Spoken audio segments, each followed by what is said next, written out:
over to Frankie, who's going to share his experience at Plate 4 between 20 and 30 minutes. Okay, give me a Want flag, me to give yeah, her a please. 5 minute, yeah. Because I'll get carried away, I'm self-obsessed. Yeah, no so. worries. Thanks for the reading, Anna. I didn't expect just for today reading. My name's Frankie, I'm an addict. Okay.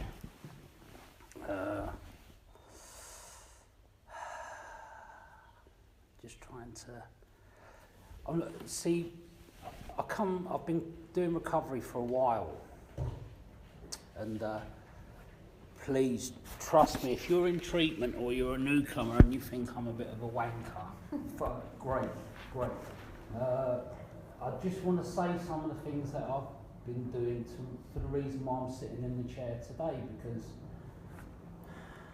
as that lovely reading said, I don't know if you guys got that, I'm a bit of an obsessive, and I've got relief from that time, but it said process in that about 6 times, life's a process, the 12 steps are the key to the process. And for me, just for today reading, is probably one of the most important NA recovery textbooks there are, because it's the one that I guarantee I read every day. I keep it in my toilet. I've read other books in the past. I've read from the Al-Anon to the Reflections books, from the Mothership and all that different stuff, and even some other meditation books, but the main one being an addict, of the sort of addict that I am, who suffers from obsession and compulsion, and an allergic reaction, which is a lot to take on fucking board when you're new. I'm the kind of guy who needs to know this stuff and plug in first thing in the morning. I kind of do that after I've had a cup of coffee, because generally after a cup of coffee, I go through the process of waking up, I don't know about you guys, but then I've got a call number 2, step 2. So I'm in the toilet and I read the Just for Today book. It always helps bring my thoughts in, because I've learnt some stuff in recovery. I came to Narcotics Anonymous in 1992. And that was, thank God for H&I, who came into the prison that I was in. And the prison I was in was... this is not going to be an H&I share. I'm not into the prison stuff, the macho stuff, I'm not into that. I happened to end up in prison in 92 because my life had got chaotic and it got bad. I've been using for like around 25 years. And it was kind of, how could I put it, it's kind of I was really kind of in the drug hierarchy. I really looked down on people who drank alcohol and alcoholics. Really looked down on, especially looked down on anyone who smoked crack. I was so judgmental. And what it was I was always trying to get myself in a place of better than, even though my life was spiralling out of control. I drank alcohol every day. And I drank the alcohol that the regular people don't seem to drink. I used to drink that 9-point, Tennant and stuff. And I was judgmental with that, because if you drank Carlsberg, I just thought, Tennant's is where it's at, man. Tennant's and nicking bottles of port from out of Safeways. They never watch the port. Don't know why. They always watch the vodka, but not the port. And that's kind of, it's where my life kind of went. And it didn't seem so bad if you, done that kind of stuff, and I didn't realise it. I was here coming to NA for quite a few years, and I was thinking, in the time I was coming here, that it was about the drugs you'd used. I didn't hear the reading, it's not about, what you've used, who your connections were, what you've done in the past. So that kind of, in the sharing stuff, that can really mess with you if you start to get to understand the programme, because we're not interested in what you've done. A lot of people come in from treatment. I went to treatment 8 times. Got rejected by the Priory. I don't think I had enough money, but the thing was, we're going to treatment. Treatment really helped me. It really took me out of society. I wasn't somebody who could detox myself and get myself clean. I couldn't do it. I had loads of good ideas to lock myself in for the weekend, but I was the kind of person as an addict, let me drop a few things down about the style of addict that I am, and let's just see if you guys relate. Yeah. If I was in a relationship and the relationship got passionate, okay, what would happen is we'd go in on the Friday with our drugs and we wouldn't come out till the Monday. Normal people don't do that. They don't do that. In my understanding, my parents didn't do that. Regular people don't do that. Our addicts jump right in there. They obsess right on it. And I didn't know about any of this stuff till I came here and I learnt from people. You know, I didn't understand this. You know, it's that thing of I never could save anything till the morning unless I had more than I could consume. You know, I sold drugs for 12 years. Why did I sell drugs for 12 years? It's a real stupid move to sell drugs when you're the main customer. You know, it's that thing of I sold drugs for 12 years so that I could find another way of trying to get an income. It says in the readings we find ways and means to get more. Whether for me it did manifest into shoplifting, it doesn't for a lot of people. Some people it's just manifests into lying to their family, and that my family had enough of me. They'd had me for years. My mum and dad are not addicts, but I am. There's loads of different things that went on for me. You hear about people say don't talk about the using. Yeah, I have to talk about the using because that's the reason why I'm here. I'm not here because of my cake issue, and I'm not here because I was fucking sexual compulsive. Even though all of those come into this once I clean up. For me, it doesn't for everybody, but for me it does. They become issues as such. For example, there's some rules. When you're using, there's some rules. You know these rules. You try and get someone to go out and buy drugs with you. It makes perfect sense. Because then you can tax it, because that's the law, isn't it? You know, please wait out. The drug dealer doesn't like meeting people. I'm going to go and get the drugs. While you're up there, you nick a bit, put a bit in your pocket. I did. I would steal off anyone. You know, I've become so self-centered and so self-obsessed, and I so needed the drugs, I so wanted to keep them, that I wouldn't share. You know, and for example, I'd come back, I'd throw it on the mirror. Say I throw it on the mirror and it's a powder or a bit of puff or something, you know. If I chop it up, even though I've stolen some off of it, if I'm gone after with Sally, even if I've nicked some of hers and come back and told her the dealer the gear's really good but it's not big bills, you know, that bollocks, you know, and I split it in half, or I decide to chop it up and fuck about it a bit for a while, split it in half, and I say to Sally, look, I've split it, you pick it, and she turns around and she says, I'll have that one. Now, this only happens to addicts, I've learned. Some of you might be getting this. If me and Sally, if I would just cut the gear up and I'm sitting there, and I say, Sally, will you pick one of these? Whatever one she picks, my head thinks she's picked the big one. You know? And that's just standard. That's just standard, because what's happened is, in my thinking, I've got obsessional thinking and I want more. I didn't realise it also happens around things I like. Things I like. I really, you know, with things I like, I want more of it. You know? I'm all right with taking responsibility around things. I used to have a dog. Never any problems with the dog. Always had its injections. Used to take it out for walks really a lot. I took lots of responsibility with the dog. I fucking loved the dog. You know, when I like something, I'm really responsible. When I don't like something, when it's something stressful, I'm like, fuck it. The two most dangerous words which I've learned in recovery are fuck it. You know, because then if I say fuck it, that generally is an alarm bell kind of thing where I need to check in with another recovering addict or my sponsor. Because when I'm saying fuck it, I'm saying disregard to what's going on with me, you know? So basically what's happening for me is I spend this time coming to NA and I get distracted by you lot. I get distracted by the fellowship because I get a bit of clean time. I come in here, I read a bit of literature.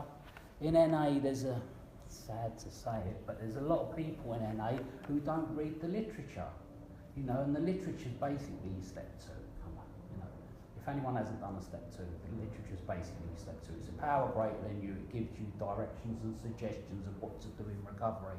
Because you can listen to me, but I might be giving you bollocks, or you might not be the sort of addict that I am. So what we do is we come to meetings, and with collective listening, we listen for similarities. Did you feel like this? Did you feel like the kind of person, did you get to this place where you spent money that you know you couldn't spend, but you rationalised and lied to yourself, and then felt shit about it afterwards and wanted to beat yourself up? You know, does anyone relate to any of that stuff? That's all before we get here. You know, there's, you know, people don't read the literature, but it's really helpful to read the literature. A lot of people get sponsors first. You know, if you get a sponsor, your sponsor's basically going to sit down and he's going to give you a diagnosis and a prognosis on whether you need to be here. If you happen to be one of those people who's got a drug problem and ends up in treatment, or a drug problem and ends up in prison, or a drug problem and you end up in NA, you might be someone who needs some psychiatric help. Well, you had a fucking touch if you are, because then you're not in that place of being someone who suffers from, you know, the person who wants ways and means to get more, the person who can't save something till the morning, the obsessive compulsive, you know, the person who walks through the door and looks at everybody in the room without actually putting their eyes on them, you know, the addict, you know. I don't care if it's a twofold illness, a threefold illness, a fourfold illness, and all that nonsense that you hear in meetings. Most people talk shit, you know, and I'm quite mouthy because everyone gets a turn to sit in the chair themselves and give their own opinion. You know, I've spent a lot of time going to the mothership. I've done really a lot of understanding around the literature where this book came from, you know, what we acknowledge. We have an introduction reading which says thank you to AA. You know, it's really, really important that we respect AA. They help us get this book. And, you know,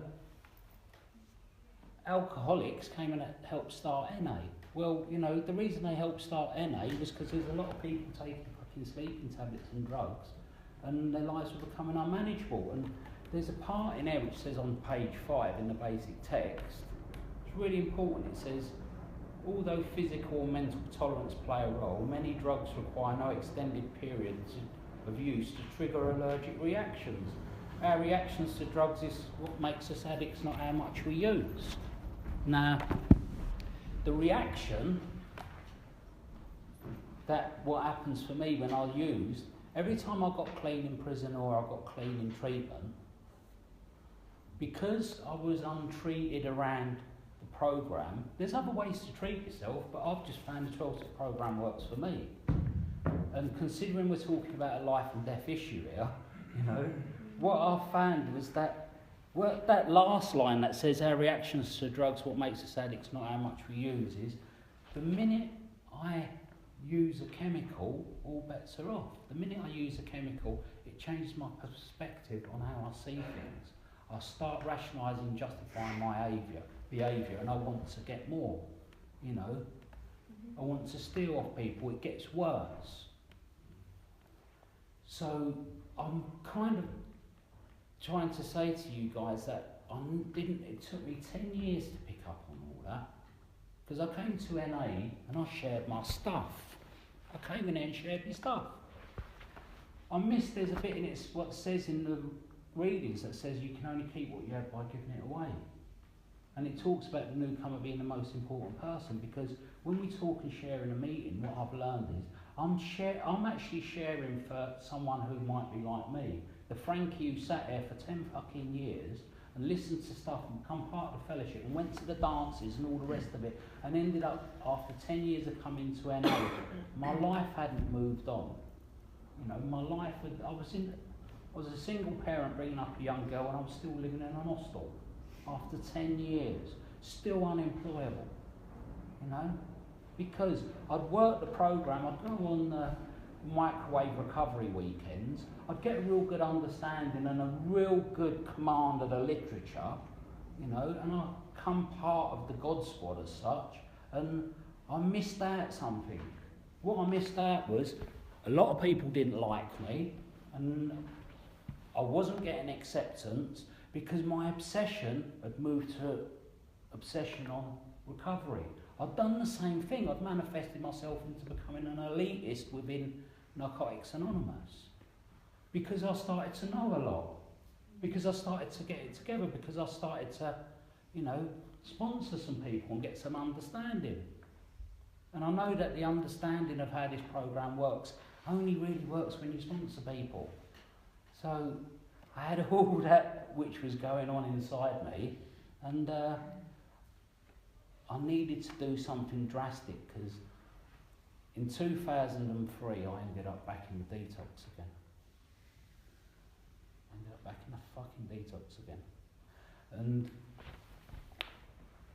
I knew what to do, and I knew what was wrong with me, and I knew what to do about it, you know, and I've been coming to nearly every fellowship on the planet for a long time, you know, but I was back in the detox again, you know, and I had someone in NA who I'd known for a while who said to me a week after coming out of the detox, I was sharing in the same old style of, you know, God didn't save me from drowning, beat me up on the beach kind of bollocks, you know, and a mate in NA said to me, Frankie, you're 2 weeks clean. Why don't you try and listen? And I was really offended. I was really fucking offended. Oh, how dare you say that to me? I've been coming here for 10 years. And he was saying, but you're 2 weeks clean, mate. Slow up. So I started to do that 90 and 90. Even then I got a bit obsessed with that. I started to throw myself into this. I got rid of my television. This is just what I did. You guys don't have to do this. I'm not bothered what you do, really, to be honest. I'd really like to, all I can say to you is, this is what worked for me, and I hope what I tell you can really help you, you know. It's a bit like, you know, I like what I've got, do you like what you've got kind of stuff, you know. It's a bit like that, you know. It's that thing of I got rid of my television. I went to meetings every day. I read some literature. I connected with another addict. And I rang up my sponsor, and I've been around for a while, and I used to say to him, I'm ringing you because I'm scheduled to phone you. Because I used to ring and tell him, one of my earlier previous sponsors used to say to me, well, what's going on for you? And I used to puke out some gear on him. This other sponsor I had, he wasn't really interested so much. He wasn't a Nazi, he wasn't interested. He was like, well, let's see if we can do this program of change, because it's all about change in Narcotics Anonymous. And you can focus on changing, because you need to change. To be the NA literature quote, where it says in our literature, a personality change is what's needed. In the mothership, they nick that from a psychic change is what's needed. In other words, what I need to do is I need to do things differently, start looking at things differently, start reading some stuff I've never possibly read before and ask myself questions about it, start connecting with other people in recovery. And the other thing what I learned from prison was that the kind of addict that I am is I'm a sponge. I'll suck anything up. I'll gravitate towards people who are no good for me. So I had to do the opposite and start hanging around with the wankers in NA who would work in a program basically. And I hate hanging around with kind of fucking know-it-all kind of, you know, people whose, you know, life seemed to be getting better, because I got all the answers. You know, so I had to kind of take some large chunks of truth about myself and start writing some step work, start doing this stuff. And what I found was that when I was doing step 4, I heard a suggestion in the rooms that what you do is you do an hour each day, because most of your life, like a lot of people, they take it as an exam, and what they do is they do fuck all, and then they'll lock themselves up for a day and a half and write step 4. Well, that's obsessive. What I was told was, if you do an hour a day, you'll have it done by the end of the month. If you're taking longer than a month to do your step work, speak to your sponsor, because you're doing some form of procrastination. Because you've been given a diagnosis that you've got an illness that will kill you. And it's up to you what you do about it, you know? And that's not a judgment, that's what was told to me.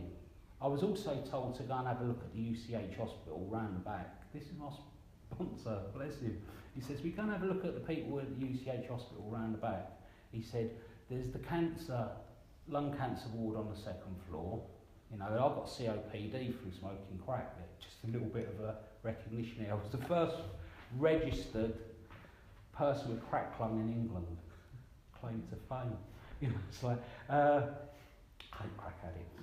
You know, it's that, if you go around there and look at the UCH at the back of the hospital there's people standing there with drips, yeah? Standing there with drips, having fags, and they've got lung cancer. That's how fucking powerful, you know, and delusional, you know, cunning and baffling this illness is. And it doesn't, it's non-discriminatory, you know, it doesn't care. It doesn't care whether I'm white, it doesn't care if you're black, it doesn't care who you are, it will have you. And that was the attitude I had to adopt, that I have an illness, you know, which gets told in the rooms that it's a disease, because a disease, if you look it up in the dictionary, a disease is progressive and chronic and becomes fatal if untreated. So my biggest barrier was, even though I knew I was an addict, I don't like admitting that I'm an addict. I'm all right with that today. I've got 5 minutes left. Let's wimp it right up now.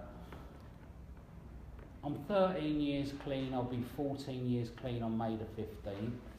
I've been in the longest relationship I've ever been in, which is coming up to 4 years. I've been married 4 years. I'm self-employed because something that happened for me was I started off on the route where when I did clean up, start getting things together, I went and studied as a Rogers person-centred counsellor, and also did a really long course on learning neuro-linguistic programming and worked in treatment centres. So I got a lot of information on board, you know. I did that, and then I realised after a period of 8 years that I didn't want to fucking do that anymore. It drove me mad. It wasn't a job I wanted to do. I came in with this illusion that being an addict, I'd be an excellent drug worker. And you know what? I was an excellent drug worker.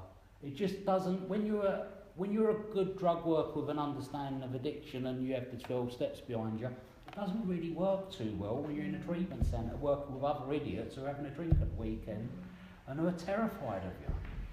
You know? So I had to leave that, and I found myself floundering in this place where I went and asked my sponsor again. I said, Mick, what should I do? He said, why don't you find out what you like doing and try and earn some money at it? So I spent quite a bit of time searching around trying to find out what I actually like doing. It was a really good advice, you know, and I found out what I like doing now. Now I make some money. I don't earn as much as what I used to, but one, I'm really happy. Two, I've got more time with my grandchildren. I spend a lot of time with my grandchildren. I really love being out with my grandchildren. My wife,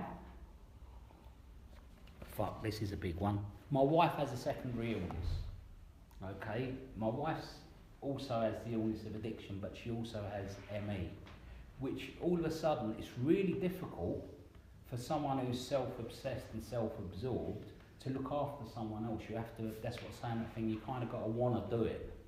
You know, I love my wife and I really look after her.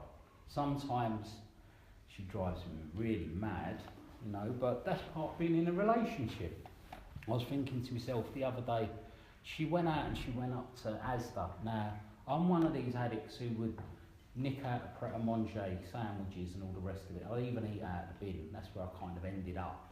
You know, I used to have an house in Islington, and I was like eating out the bin, you know, eating off the Hare Krishna. You know, I go shopping to Waitrose. My wife goes to Asda, so she goes to Asda. I know she's going to spend some money. She comes back. I'll start acting out, because one of the other things I've learnt about being an addict is I've never met an addict yet who doesn't have the thinking of a young person. I don't meet mature addicts. I'm 56 years old. Yeah? Fuck me. The music I listen to is the same music that my 25-year-old daughter listens to. You know? Most of the people I've grown up with who are non-addicts, they're still listening to fucking Dire Straits and, you know, acid shit. You know, it's like, I don't get it. Because I'm an addict, I'm immature of mind, because my emotional development was somehow stunted. I can go into that in a psychodynamic way and explain that quite clearly. But if you watch the Big Brother house, they kind of tell you how that works, you know. So what's happened is I've ended up being someone who has a job that I really like doing. I can't work for people. I can't. If someone says to me, what time did you call this? It's like, fuck you, I'm still there. My life's good. I travel about a lot. I'm really happy. I was sponsoring a lot of people recently, but it got too much. What else can I say? What I've found is I'm not that self-obsessed anymore. That I actually find myself quite funny. I can really laugh at myself because sometimes I just go into this John Cleese mode of marching around and being fucking omni-NA police and, you know, let's fucking, you know, what do you mean you're the standing treasurer? I'm not putting any fucking money in the pot, you know. Someone says clean and sober in the room, I can fucking lose my mind, you know, and then I have to reel myself back in and go, hold on a second, slow down. This is about recovery, you know, just relax, take it easy. Being angry, having resentments and all the rest of it is what's going to end up taking you out there to a place where you're shoplifting, lifting out of bins, not spending time with your grandchildren and not going on holiday and not doing what you like to do, you know. So kind of, if I got any message at all, my life was really unmanageable. I did what was done here and I'm an happy customer, and I hope you guys got something out of that, because at the end of the day, if you get a diagnosis that you have the illness of addiction, you have to treat it. There ain't no negotiating with it. It's like the Terminator, you know. Can't be reasoned with, can't be reckoned with, and it will absolutely will not stop, you know. So, yeah. Thanks guys for being here, thank you. Thanks, Frankie. Thank you.